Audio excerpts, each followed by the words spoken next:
最後の曲となりました。3月といえば別れの季節、いわゆる卒業シーズンですよね。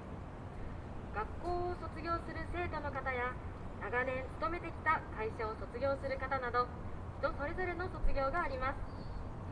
最後は卒業されるすべての人におめでとうの気持ちと、次のステージでのご活躍をお祈りしながら心を込めて演奏します。題しまして旅立つあなたへ卒業メドレーです。